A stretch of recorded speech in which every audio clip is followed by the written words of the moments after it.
할렐루야. 하나님은 살아계십니다. 살아계신 하나님께서 오늘도 역사할 줄 믿습니다. 사람들은 살아가는 동안에 위기를 한두 번은 다 겪습니다. 죽음의 위기든지 경제의 위기든지 하여튼 가정에 정말 살기가 어려운 위기를 한두 번 겪습니다. 어떤 분은 매 순간마다 아예 이 사는 자체가 지옥 같은 위기 속에서 사는 사람도 있습니다. 그것은 안 믿는 사람만이 아니라 믿는 사람도 그러한 일을 많이 당합니다. 그런데 어떤 사람은 위기가 닥칠 때 아주 그것을 재기의 회복의 기회로 여기고 잘 헤쳐나가는 사람이 있는 반면, 어떤 사람은 그 위기 속에서 좌절과 낙심과 절망 속에서 헤어나오지 못하는 그런 분을 보게 됩니다. 무엇이 차이가 있을까요? 그 차이는 바로 잘 헤쳐나가는 사람은 예수님을 잘 아는 사람입니다. 그 어려운 위기를 극복하지 못하고 좌절 속에 있는 사람은 예수를 믿는다면서도 예수님을 잘 모르는 사람입니다. 그래서 오늘 저는 여러분들에게 예수님을 소개하려고 합니다. 위기 속에서 건져주시는, 위기를 주관하시는 예수님을 여러분에게 소개해서 인생의 여러 가지 위기 속에 있는 우리들의 삶이 있다면 그 자리에서 주님을 붙들고 주님을 의지하고 주님과 함께 위기를 극복하는, 승리하는 여러분이 되기를 주의 이름으로 축원합니다. 그래서 오늘은 우리가 위기 가운데 있을 때 예수님을 의지하는 그러한 예수는 어떤 분인지 그 예수님을 소개하고자 합니다. 예수님은 어제나 오늘이나 또 내일이나 영원토록 동일하십니다. 믿습니까? 2000년 전의 위기를 극복하게 하신 예수님께서 오늘날도 위기를 극복하게 해주실 분이라는 것입니다. 오늘 이 본문은 위기를 당한 그러한 현장들의 모습입니다. 예수님이 적들에 의해서 이렇게 체포당해갖고 그리고 이제 그 고문을 당하는 그러한 장면은 있습니다. 예수님께서는 이제 제자들과 마지막 만찬을 나누고 마지막 그 만찬 식사를 했습니다. 만찬을 하고 그리고 마지막 이제 강의를 하시고 가르치고 그리고 제자들에게 기도를 해줬습니다. 기도를 해주고 그리고 이제 기드론 시내 건너편 골짜기죠. 그 기드론 골짜기 건너편에 동산으로 가셨다 했습니다. 그 동산은 우리가 잘 아는 겟세마네 동산입니다. 겟세마네 동산. 이 동산에서 아주 고통스럽고 고뇌에 찬 기도를 하십니다. 얼마나 고통스러운 기도인지, 아버지여, 만일 아버지의 뜻이거든 이 잔을 내게서 옮기시옵소서. 그러나 내 온대로 마오시고 아버지의 온대로 되기를 원하나이다. 누가복음 22장 42절 각 복음서에도 정말 이 잔이 내게서 좀 제발 좀 옮겨달라고 간절한 기도입니다. 이때 기도를 피땀 흘린 기도라 그랬습니다. 피땀 흘린. 얼마나 기도를 진액을 짜면서, 그래서 어떤 분이 예수님이 피땀을 흘렸다는데 그 피땀이 뭡니까 물어보더라고요. 저는 그때 마침 우리 형님이 생각이 났습니다. 물어볼 때 형님이 제 그 학비를 대주기 위해서 그 지금이야 이 그 포크레인 조그만 게 있어갖고 땅을 쭉 파서 도시가스 관을 묻는데 그 당시에는 그런 게 없었어요. 그러면 한 7m를 하루에 이 도금을 맡아서 7m를 파면 끝나는 거예요. 그 파는데 얼마나 그 밑에 사람 속에 쑥 들어갈 정도 도시관을 묻는 거니까 그거를 파갖고 그리고 이제 집에 와요. 오늘 일찍 내가 아주 좋은 자리를 만나갖고 이게 좀 이 돌이나 바위 같은 거 만나면 아주 어려워. 그걸 다 깨갖고 파야 되는데 아주 좋은 자리 만나서 잘 파갖고 그리고 오후에 좀 와요. 7m 파고 왔다고. 이제 그거 이제 벌어서 이제 학비를 대줬는데 그때 와서 이 러닝을 이렇게 보면은 아주 빨갛게 땀을 흘리는데 그 빨간색으로 돼 있어요. 그게 아마 땀도 피 같아요. 피 같아. 그 정도로 이게 나온단 말이에요. 예수님이 아마도 그 땀을 흘리신데 핏방울이 맺히는 그러한 땀을 흘리며 기도를 했어요. 기도. 아버지의 뜻대로, 그러나 내 원대로 마옵시고 아버지의 뜻대로 되옵시옵소서. 이렇게 기도를 마치고 난 다음에 예수님을 잡으려는 예수님의 적이 몰려왔어요. 거기 3절에 보면은 예수님의 적이 세 종류의 사람이 옵니다. 세 종류. 하나는 로마 군병, 또 하나는 대제사장들, 또 하나는 성전의 경비병들이 왔습니다. 로마 군병은 항상 칼을 차고 다녀요. 그래서 시퍼런 칼을 차고 오고, 성전의 경비들은 몽둥이하고 횃불을 가지고 왔습니다. 왜 왔을까요? 그렇죠. 예수님을 잡으러 온 거죠. 그래서 4절에 예수님이 그 무리를 보시면서 그들 앞에 딱 나타나면서 누구를 찾으러 왔느냐 그래. 누구를 찾아왔느냐 그들에게. 그랬더니 5절에 나사렛 예수요. 그래서 예수요. 예수님이 내가 그 사람이다. 내가 그 사람이다. 그리고 예수님이 대답을 한 거예요. 그때 예수님이 내가 그 사람이다 할 때 깜짝 놀라갖고 그 많은 사람들이 뒤로 이렇게 해갖고 넘어져 버렸어요. 다 넘어졌어요. 겁이 나갖고. 아마 올 때부터 겁이 난 것 같아요. 왜냐하면 예수님은 어떤 사람이에요? 죽은 자도 나사로를 살렸다는 소문을 들었잖아요. 기적을 일으킨 사람이잖아요. 그러니까 예수님 말 한마디에 아마 자기네들이 날아갈 수 있다는 그런 두려움을 가지고 아마 온 것 같아요. 그러니까 나다 하고 딱 할 때 그 대답에 깜짝 놀라서 다 뒤로 넘어지고 말았어요. 예수님의 소문을 익히 안 이들은 두려움을 가지고 있는 거죠. 근데 여기 본문에 우리가 더 자세히 볼 수 있는 것이 표준 세번역에 보면 이렇게 말하고 있습니다. 3절에 보면 유다는 로마 군인 한때와 또 제사장들과 바리새인들이 보낸 성전 경비병들을 데리고 그리로 갔다. 그들은 등불과 횃불과 무기를 들고 있었다. 이렇게 나와요. 아주 자세하게 나와요. 사실은 이제 우리가 가지고 있는 개역 개정 성경은 이제 영어로 번역된 성경, 영어로. 그런데 표준어 성경이나 세번역 성경은 원문을 번역한 거예요. 직접 히브리어하고 또 헬라어하고. 그러니까 사실은 성경을 더 이해하고 더 잘 보려면 원전에 가까운 걸 보려면 표준 세번역이나 세번역을 보는 것이 오히려 성경을 공부하는 데나 성경 이해하는 데 더 좋아요. 그러니까 이 영어로 번역한 것과 원어를 가지고 직접 번역한 거는 좀 다를 거 아니야. 한번 거쳐서 한 거하고 직접 번역한 거하고 달리죠. 그런데 거기에는 이 군사용어 한때라는 군사용어를 썼어요. 한때는 군대의 한 유니트. 그 당시에 유니트 한때가 얼마냐? 600명이래요.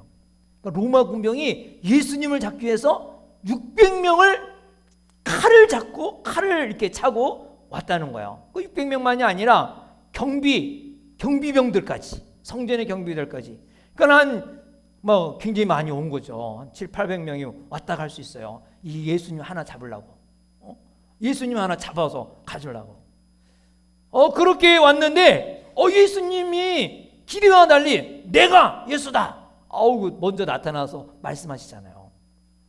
이 등불과 횃불과 무기를 가지고 왔는데, 근데 사실은요, 6월절은요,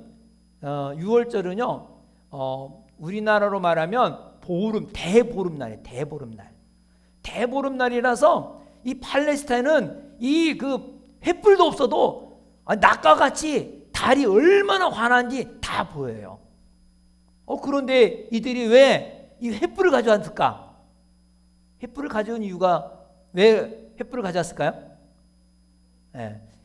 혹시나도 도망가면은 그 어둠컴컴한 데 숨을 거 아니에요. 그래서 그거를 비춰서 잡으려고 횃불을 가져온 거거든요.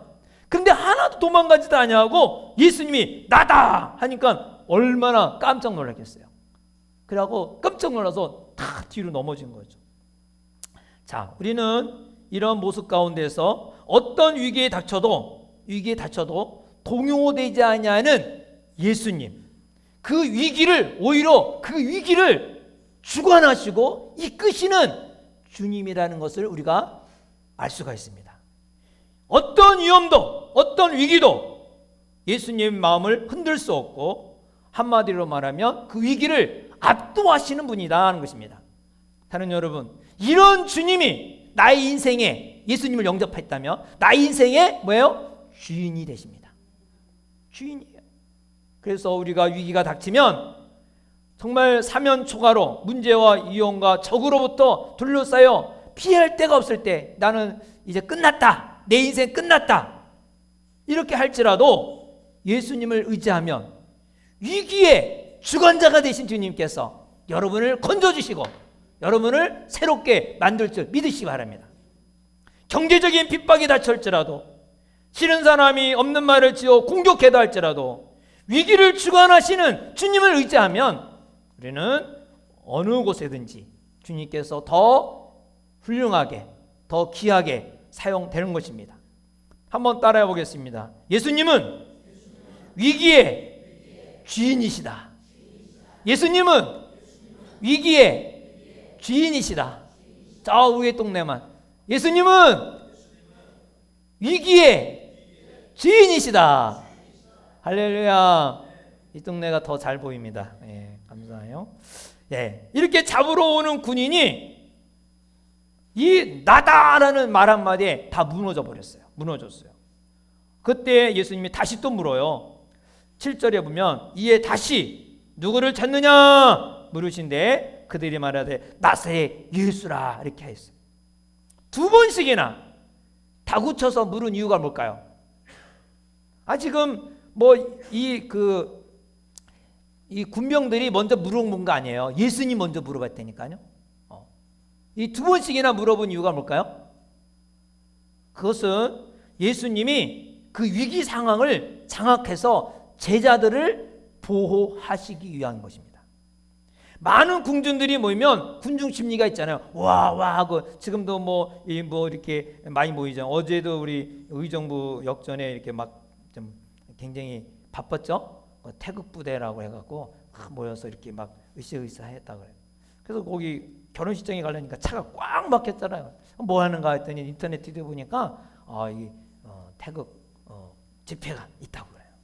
하여튼 이렇게 군중들이 한 사람은 약하지만 여러 사람이 모이면 막 괜히 그냥 막 군중 심리가 일어나거든요. 그래서 이 적들이 몽둥이를 가지고 왔기 때문에 제자들이 한번 붙으면 어떻게 될까요? 서로 막 깨지고 다치고 막 불상사가 일어날지 모르잖아요. 그래서 예수님이 이 제자들을 보호하기 위해서 먼저 앞장서서 나가서 상대에게 물어보고 말을 할 수 있도록 그리고 말한 것입니다. 그래서 8절에 보면은 이렇게 말하죠. 예수님께서 대답하시되 너희에게 내가 그니라 하였으니 나를 찾거든 너가 나를 잡으러 왔다면 나를 찾거든 이 제자들은 그냥 가는 거 용납하라. 이렇게 말씀하고 있어요. 예수님은 이 다가올 위험을 자기 한 몸으로 다 막으시고 제자를 보호하시는 내용입니다. 그래서 이 틈을 타서 제자들이 다 도망가게 만든 것이죠. 예수님의 마음은 제자들을 하나도 잃지 않기 위한 하나님의 예수님의 뜻이죠. 이 말에 요한이 이렇게 기록합니다. 9절에 보면 왜 이렇게 말했느냐? 이는 아버지께서 내게 주신 자 중에서 하나도 잃지 아니하였사옵나이다 하신 말씀을 응하게 하려 함이라. 할렐루야. 예. 제자들을 사랑하고 제자들을 보호하고 제자들을 구원해 주시는 예수님이십니다. 왜냐하면 예수님은 위기를 주관하신 분이기 때문에 어떤 위기 가운데 있다 할지라도 예수님을 의지하는 자는 반드시 예수님이 보호해 주십니다. 예수님이 일찌감치 말씀하셨어요. 요한복음 10장 28절에 보면 내가 그들에게 영생을 주노니 이 영접하는 사람에게 영생을 주노니 영원히 멸망하지 않을 것이요 또 그들을 내 손에서 빼앗을 자가 없느니라. 예수님을 영접했습니까? 예수님이 여러분의 위기를 다 건져주십니다. 어느 누구도 여러분의 위기에서 여러분을 멸망하고 패하게 만들지 않는다는 것입니다. 예수님의 약속입니다. 예수님의 손에 잡힌 사람은 어떤 위기가 닥쳐도 어떤 원수가 쫓아와도 빼앗기지 않겠다. 믿습니까? 믿으시기 바랍니다. 여러분을 보호하시는 예수님의 손길 얼마든지 지켜줄 수 있어요. 마태복음 10장 28절부터 29절에 보면 몸은 죽여도 영혼을 능히 죽이지 못하는 자들을 두려워하지 말고 오직 몸과 영혼을 능히 지옥에 멸하실 이를 두려워하라. 참새 2마리가 한 아스론에 팔리지 않느냐. 그러나 너희 아버지께서 허락하지 아니하시면 그 하나도 땅에 떨어지지 아니하리라. 너희에게는 머리털까지 다 세신 바 되어나니 두려워하지 말라. 너희는 많은 참새보다 어디다 그랬어요? 귀하다. 참새보다 귀하다. 할렐루야. 네, 참새보다 귀해. 그러므로 우리 하나님은 무에서 유를 창조하신 분이에요. 없는 가운데 있게 하시는 창조주이심을 믿으시기 바랍니다. 지금 나에게 아무리 큰 위험과 위기가 닥친다 해도 우리를 구원해 주시고 우리를 보호해 주신다는 것을 믿으시기 바랍니다. 예수님은 자기의 사람이 누구인지를 알아요. 예수님을 영접한 사람인지 아닌지를 안단 말이죠. 영생을 가진 사람이 안 가진지 안다는 거죠. 그 영생을 가진 사람을 버리지 아니하시는 거예요. 버리지 아니하세요. 그 영생을 가진 사람은 지켜주세요. 그 영생을 가진 사람을 반드시 누구에게 뺏기지 아니하고 다 구원해 주십니다. 할렐루야. 그래서 위기 가운데 이런 상황이 있을 때 이 예수님을 의지하고 바라보기를 주의 이름으로 축원합니다. 자, 이제 예수님이 잡힙니다. 12절에 보면 이에 군대와 천부장과 유대인의 그 아랫사람들이 예수를 잡아 결박하고, 자, 예수님이 이제 포승줄에 결과적으로 잡혀서 꽁꽁 묶이죠. 여러분 텔레비에 가끔가다 보죠. 이게 범죄했다고 해서 이게 뭐 수갑 채워 가잖아요. 근데 이 당시는 수갑이 있는지 없는지 몰라도 아무튼 묶었어요. 묶어 체포해갖고 이렇게 해요. 근데 사실은 이 체포를 당한 것이 아니라 체포하도록 허락을 한 거예요. 허락. 그렇죠? 예수님 얼마든지 능력이 있는 분이잖아요. 힘이 없어서 잡힌 것이 아니라 잡아가도록 자기 자신을 얘기하고 또 말했어요. 이건 왜 그럴까요? 왜 잡아가도록 하랬을까요? 그것은 아버지의 뜻을 이루기 위함이다 하는 것입니다. 적들에게 잡혀간 이 예수님의 모습은 위기 가운데 예수님이 이제 끝났구나, 패배를 당했구나, 그렇게 생각하지만 그렇지 않습니다. 이것은 곧 하나님의 뜻을 이루기 위함이다. 아멘. 요한복음 10장 18절에 보면은 이를 내게 빼앗을 자가 있는 것이 아니라 내가 스스로 버리노라. 나는 버릴 권세도 있고 다시 얻을 권세도 있으니. 그러니까 예수님은 얼마든지 이것을 이렇게 할 수가 있다라고 말씀하고 있습니다. 그러므로 예수님은 위기 가운데 잡혀서 꽁꽁 묶인 것이 패배로 보일지 모르지만 이것은 예수님이 패배를 하신 것이 아니라 예수님이 허락을 하셨어요. 왜요? 왜 허락을 하셨어요? 아버지의 뜻을 이루기 위함이다. 할렐루야. 예수님은 위기를 주관하시는 분입니다. 자, 우리 삶 가운데도 주님을 의지하다가 패배한 것 같은 생각이 들 때가 있어요. 나 신앙생활 괜히 했다. 괜히 믿음 생활했다. 교회를 다니지 말걸. 그동안 헛수고네. 왜냐하면 기도해도 응답이 없어. 되는 게 없어. 안 돼. 오히려 내가 이거를 기도했는데 이 잘 될 줄 알고 기도했는데 안 되는 거야. 요즘에 이제 수능을 봤는데 수능량 새벽기도도 나오고 예를 들어서 막 잘 되게 해달라고 철야도 하고 막 그랬는데 수능을 봤는데 전부 다 어떻게 해요? 또 밀려 쓴 거야. 답은 잘 쓴 것 같은데 밀려 써갖고 답이 오류가 나오는 거죠. 어떤 4교시 학생이 이번에 나왔더라고요. 답이 전부 다 답안지를 다른 거에다가 써갖고 다 빵점을 맞았대요. 만약에 그 사람이 기도하고 어머니가 믿음의 사람이라면 그렇게 기도하고 또 기도하고 교회 가서 충성했는데 빵점 맞으면 어떻게 되겠어요? 야, 이게 하나님 계신 건가? 그런 생각이 들 거 아니겠어요? 얼마나 억울하겠어요. 좌절과 실패를 맛보는 거죠. 정말 하나님이 계시다면 내 기도를 들어주시는 겁니까? 정말 하나님 계십니까? 계시다면 왜 내 기도를 안 들어주시고 왜 이렇게 빵점 맞게 하십니까? 하나님이 침묵하실 때 하나님은 능력이 없신 하나님으로 보이지만 여러분, 그 위기가 하나님의 능력을 패배시킨 것은 아닙니다. 반드시 기억할 것은 주님은 위기를 어떻게 한다? 주관하고 계십니다. 보승으로 묶인 예수님이 패배 같으지만 바로 더 큰 축복을 위해서, 더 큰 선을 위해서, 더 큰 아름다운 결과를 얻기 위해서 그 포복을 당하시고 그것을 허락하신 것입니다.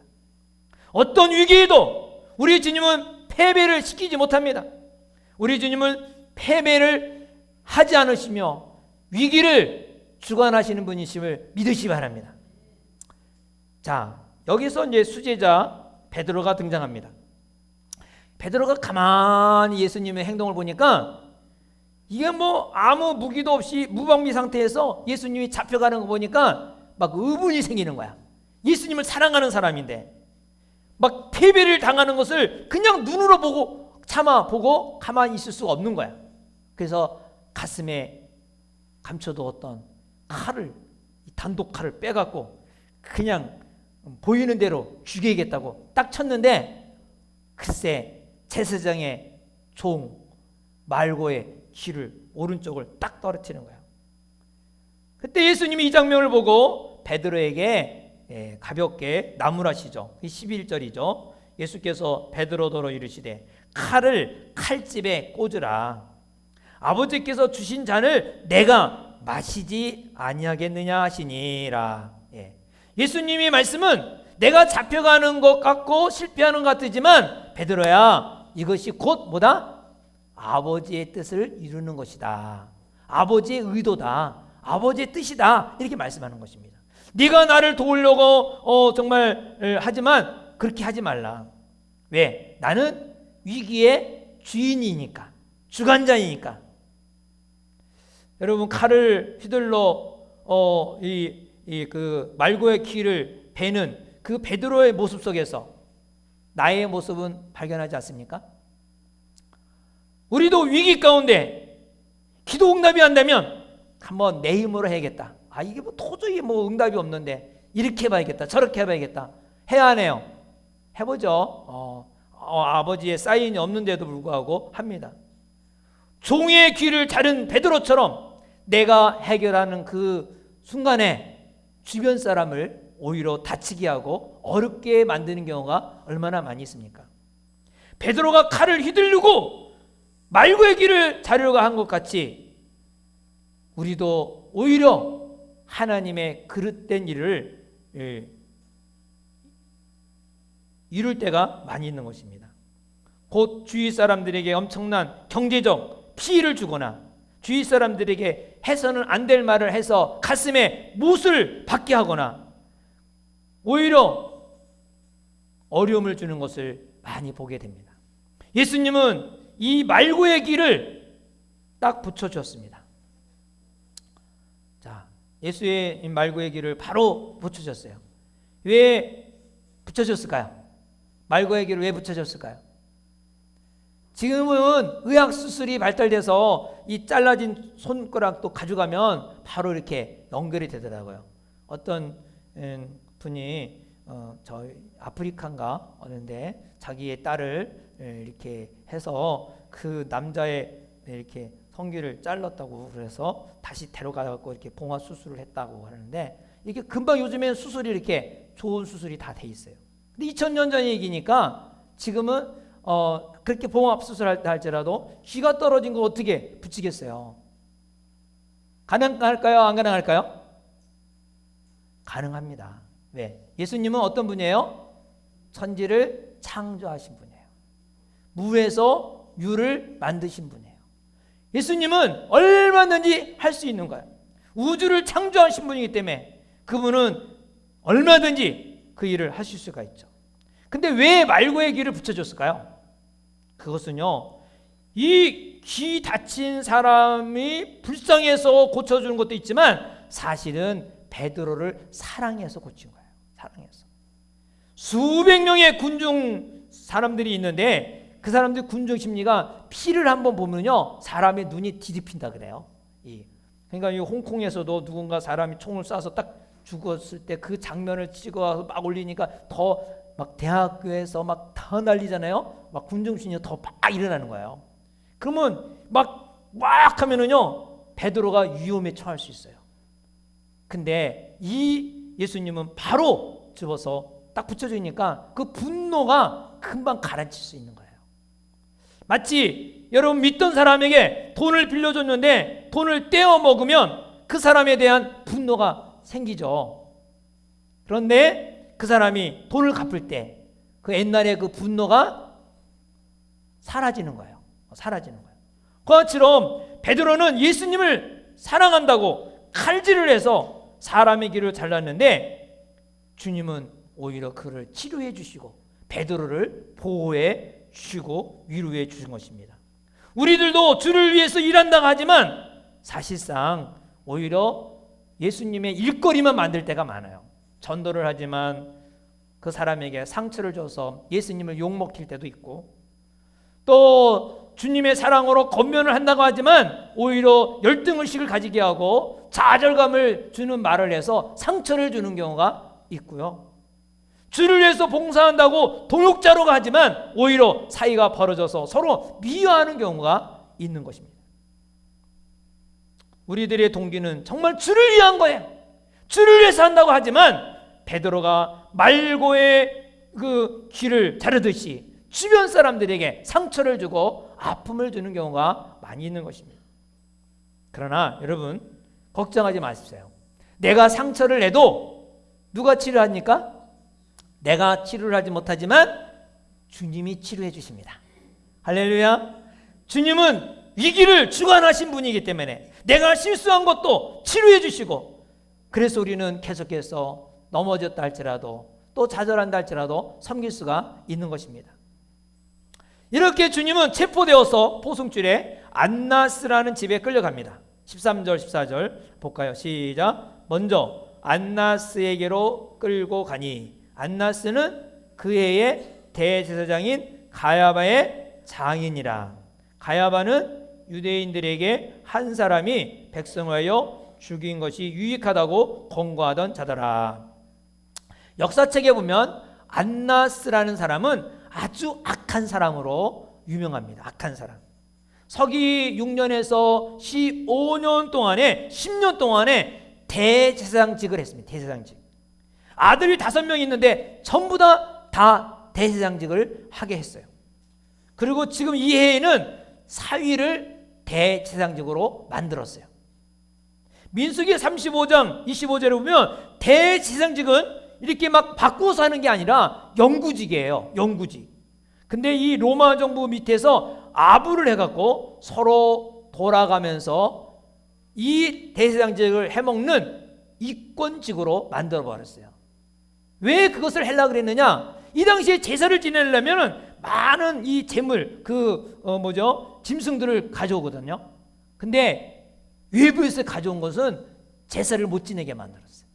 여기에 성전에서 산 것만이 제사를 지낸다. 그래갖고 그거를 허가 내주는, 그렇게 해서 돈을 버는 거죠. 이러한 아주 악질 대제사장이죠. 그래서 19절에 이 대제사장이 예수에게 그의 제자들과 그의 교훈에 대하여 물었다 그랬어요. 대제사장이 예수님이 너 뭐 가르쳤느냐? 가르친 것을 막 묻게 되고, 너 정치적으로 반란 일으키려고 한 거 아니냐? 막 이런 것을 물은 거죠. 또 폭력 행위를 하려고 막 데모크레이션 막 이렇게 하려고 한 건 아니냐? 뭐 그런 거예요. 예수님이 대답하죠. 20절에 뭐라고 대답합니까? 20절 예수께서 대답하시되 내가 드러내놓고 세상에 말하였노라. 모든 유대인들이 모이는 회당과 성전에서 항상 가르쳤고 은밀하게는 아무것도 말하지 아니하거늘 어찌하여 내게 묻느냐? 내가 무슨 말을 하였는지 들은 자에게 물어보라. 그들이 내가 하던 말을 아느니라. 이 말은 뭡니까? 정당한 재판을 하라는 거예요. 내가 공개적으로 했기 때문에 증인을 세워서 그 증인 들은 사람에 대해서 말을 하게 하라. 정정당당하게 올바르게 재판하라. 그런 내용입니다. 22절에 보니까 이 말씀하심에 곁에 섰던 아랫사람 하나가 손으로 예수를 쳐서 이르되 네가 대제사장에게 이같이 대답하느냐 하니 예수님은 그 당시 군인들에게 따귀를 맞으면서 수모를 맞으면서 정당하게 재판하라고 정의를 호소하고 진리를 호소한 사람입니다. 가만히 있는 게 아니에요. 정당하게 재판하라. 아마 그 사람들이 재판이 정당하지 않을 때는 호소하잖아요. 그런데 이와 달리 베드로의 모습을 또 반면에 소개해요. 베드로는 자그마한 일에 거짓말하는 모습을 보여요. 15절에 보면 시몬 베드로와 다른 제자 한 사람이 예수를 따르니 이 제자는 대제사장과 아는 사람이라.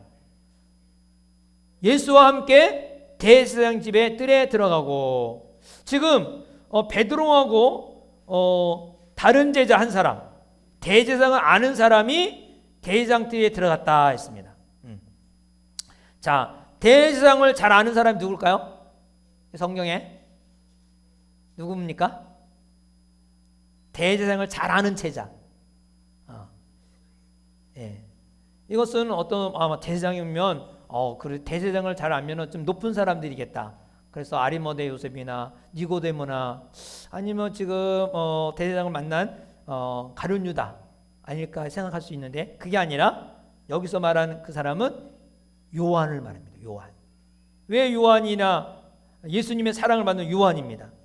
어부인 요한이 어떻게 대제사장을 잘할까요? 그것은 요한의 집안은 어부이지만 아주 수산업을 크게 한 사람이에요. 크게 수산업을 했어요. 그래서 예루살렘에다가 지점을 만들었어. 지점. 그 갈릴리에서 이게 고기를 잡은 것을 예루살렘에다가 지점이 있으니까 거기다 갖다 놓고 판 거예요. 그러니까 거기서 자주 대제사장들이 이제 가게 와서 그거 사 먹으니까 자주 보게 되죠. 그걸 어떻게 할 수 있느냐? 마가복음 1장에 보면 제자들을 부르는 장면에서 베드로와 안드레는 1장 18절에 예수님 부를 때 곧 그물을 버려두고 따르니라 이렇게 나와요. 그런데 야고보와 요한은 20절에 보면 곧 부르시니 그 아버지 세베대의 품꾼들과 함께 배에 버려두고 예수를 따르더라. 그러니까 일꾼도 두면서 배를 운용한 사람이에요. 그러니까 부자죠. 일꾼을 두면서 수산업을 하고 그래서 생선을 이렇게 예루살렘 거기에다가 지점을 놓고 이 생선을 팔면서 운영했던 사람 중에 하나죠. 그러니까 이 요한은 많이 알려진 거죠. 그래서 이 요한이 문턱에 이제 앉아 있는 여호와에게 저 베드로도 데리고 들어와라 이렇게 말을 하잖아요. 그때 이제 이 베드로에게 여호와가 말을 해요. 혹시 저기 예수님의 제자가 아닌가요? 이렇게 물어보는 거예요. 그 17절에 한번 읽어볼까요? 17절 시작. 문지키는 여종이 베드로에게 말하되 너도 이 사람의 제자 중 하나가 아니냐 하니 그가 말하되 나는 아니라. 사실 이 말은 가벼운 질문이라 그래요. 설마 예수님의 제자가 아니겠죠? 제자가 아닐 것이라는 질문을 던진 건데 아직 기겁을 하고 아니라 이렇게 말을 아니다. 그러고 이제 들어가죠. 그래서 추우니까 불을 피우고 있는 가운데 거기서 또 말하는 거예요. 추운 거로 18절에 추운 거로 종과 아랫 사람들이 불을 피우고 쬐니 베드로도 함께 쬐더라. 자 그러면서 이제 25절에 시몬 베드로가 서서 불을 쬐더니 사람들이 묻되 너도 그 사람의 제자가 아니냐? 베드로가 부인하려 나는 아니라. 심적으로 아마 계속해서 두 번이나 아니라 그래요. 그러니까 대제사장의 종 하나는 베드로에게 귀를 달린 사람의 친척이라 이르되 네가 그 사람과 함께 동산에 있는 것을 내가 보지 않았느냐. 원수는 외나무 다리에서 만난다고 여기 딱 만난 거예요. 그랬더니 뭐라 그래 베드로가요? 아니라고 하지만 사실은 이 마태복음 26장 74절에 보면 그가 저주하며 맹세하여 이르되 나는 그 사람을 알지도 못하노라. 그리고 곧 뭐가 돼요? 닭이 울더라. 베드로는 아마 점점 위기의식을 가진 것 같아요. 그 위기에서 벗어나고자 하려고 하는 그런 마음이 있었던 것 같아요. 그 벗어나려고 하는 그 위기에서 계속해서 거짓말 한 번 한 사람은요, 이 두 번 하게 돼요. 그걸 뒤집어서 나 죽으면 죽으리 하면서 나 제자야 이렇게 말할 수가 있는 용기가 없어요. 한 번 거짓말하면 또 거짓말하게 돼요. 두 번 거짓말한 사람은 세 번은 쉬워요. 그것도 아예 저주 맹세까지 하면서 쉬워요. 그러니까 그때 닭이 꼬끼어 울었어요. 꼬끼어. 자, 요한복음 13장 38절에 이런 말씀이 있어요. 예수께서 대답하여 이르시되 네가 나를 위하여 네 목숨을 버리겠느냐? 내가 진실로 너희에게 이르노니 닭 울기 전에 네가 세 번 나를 부인하리라. 세 번 나를 부인하리라. 예수님의 말씀이 응했어요, 안 응했어요? 응했어요. 그래서 누가복음 22장 62절에 보면 밖에 나가서 심히 통곡하니라. 베드로가 예수님을 사랑했어요, 안 사랑했어요? 사랑했죠. 사랑했어요. 사랑했기 때문에 동산에서 천없이 칼을 휘둘렸어요. 사랑하기 때문에 제자들은 다른 제자들은 다 도망갔지만 멀찌감치 예수님을 버리지 아니하고 쫓아간 사람이에요. 그런데 예수님을 진정으로 나는 제자라고 말할 때 부인하고 저주까지 했어요. 그때 꼭귀할 때 예수님의 말씀이 생각나서 얼마나 가슴이 아프겠어요. 이 베드로의 가슴이 아파서 눈물을 흘리는데 어떤 눈물을 흘릴까요? 아마도 달길동 같은 눈물, 흐느끼는 울음이 아니라 통곡의 눈물을 흘렸을 거예요. 통곡. 주님을 배반하고 이런 주님을 부인한 사실에 대해서 베드로는 왕방울 같은 눈물을 흘리면서 회개했습니다. 베드로의 이런 모습을 보면서 우리는 아마 안타까운 마음을 가질 수가 있습니다. 왜냐하면 이 베드로는 예수님이 커다랗게 기대하던 사람이에요. 엄청나게 기대하던 사람이에요. 마태복음 16장 18절에 보면 너는 베드로라 네 반석 위에 교회를 세우리라. 교회를 기초를 너를 통하여 세워질 것이라고. 교회의 시작이 너로부터 시작할 것이라고 벌써 말씀하셨거든요. 그런데 이렇게 예수님을 부인하고 저주하면서 다 무너졌어요. 이제는 완전히 끝난 것 같이 보이지 않습니까? 베드로의 부인으로 베드로의 사역이 끝났나요? 아니죠. 예수님이 약속하신 것처럼 베드로의 부인으로 끝난 것이 아니라 사도행전에 가면은 놀라운 역사가 일어나요. 성령이 임하고 나서 베드로가 성령 받고 나서 한 번 외칠 때마다 뭐가 했어요? 3,000명이 회개했어요. 그리고 예루살렘 교회가 탄생이 된 거야. 첫 예루살렘 교회가 시작이 됐어요. 그리고 사마리아에서도 그 베드로가 가서 거기서 말씀을 전하니까 성령의 임함으로 말미암아 사마리아 교회도 첫 번째 시작이 됐어요. 이방인의 교회도 고넬료에게 가갖고 거기서 말씀을 전하니까 성령이 임해갖고 고넬료를 통해서 이방 교회가 첫 번째 시작이 됐어요. 예수님의 말씀이 그대로 응한 것이죠. 사랑하는 여러분, 주님의 기대에 맞지 않게 주님을 부인하고 저주함으로 완전히 끝난 것 같이 보이는 베드로이지만은 예수님은 그를 포기하지 아니하고 교회의 기초를 세우는데 그대로 사용해 주신 것입니다. 사랑하는 여러분, 패배한 베드로와 같은 그러한 자리에 있는 성도가 있습니까? 그런 위기에 있습니까? 그 위기를 주관하시고 그 위기의 주인 되신 예수님을 바라보시기 바랍니다. 그 예수님을 의지하기 바랍니다. 할렐루야. 예수님을 처음 영접하면 나도 열심히 누구같이 예수님 믿어야겠다, 이런 결심을 해요.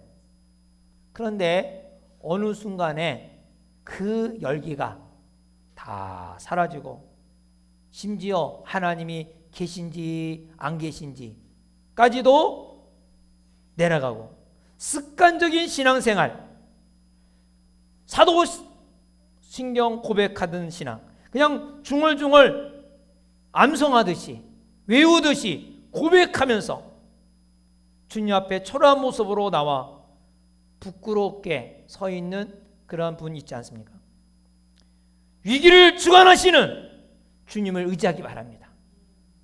베드로에게 사명을 주시고 실패 가운데 다시 사명을 주시는 그 주님이 우리들의 마음에 열정을, 사명을 뜨겁게 할 줄 믿습니다.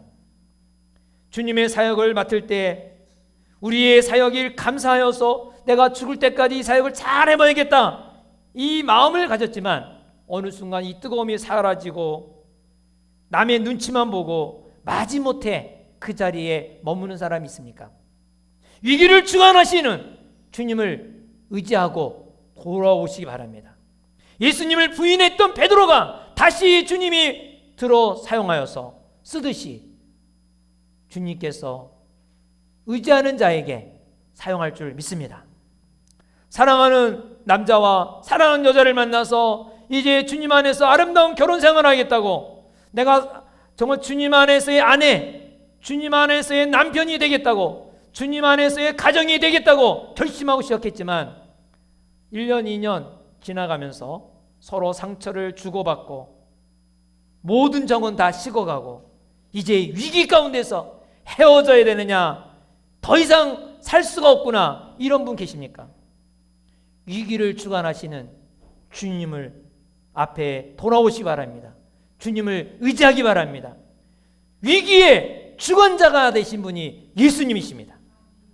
예수님을 저주했던 베드로에게 다시 찾아오셔서 성령을 부어주시고 크게 쓰신 주님이 다시 처음에 결혼 서약할 때 같은 그 마음을 허락하셔서 아름답고 행복한 하나님이 원하시는 가정으로 만들 줄 믿습니다. 위기의 주인 되신 예수님에게 돌아오기를 주 이름으로 축원합니다. 우리 다 같이 함께 기도할 때 여러분 정말 주님께 돌아오겠습니다. 주님만 의지하겠습니다. 주님만 바라보겠습니다. 예수님은 위기의 주인입니다. 여러분, 노뱀 사건 있지 않습니까? 노뱀을 바라본 사람 살았습니다. 우리가 지금 예수님을 의지하겠다는 결단을 하는 사람, 비록 또 넘어질 수도 있어요. 그러나 베드로가 결단을 했지만 넘어져도 주님을 포기하지 아니하시고 그를 사용하셨습니다. 오늘 결단하는 만큼 하나님은 그렇게 사용하실 것입니다. 여러분 마음속에 정말 지금 습관적이고 또 위기에 속에 있다면 주님을 의지하겠습니다. 주님이여 주님의 뜻을 이루어 주옵소서. 더 아름답게 더 귀하게 인도하여 주옵소서. 주님 앞에 내 모든 것을 맡깁니다. 의지합니다. 주님만 바라봅니다. 이렇게 고백하기를 바랍니다. 우리 다 같이 함께 기도하겠습니다.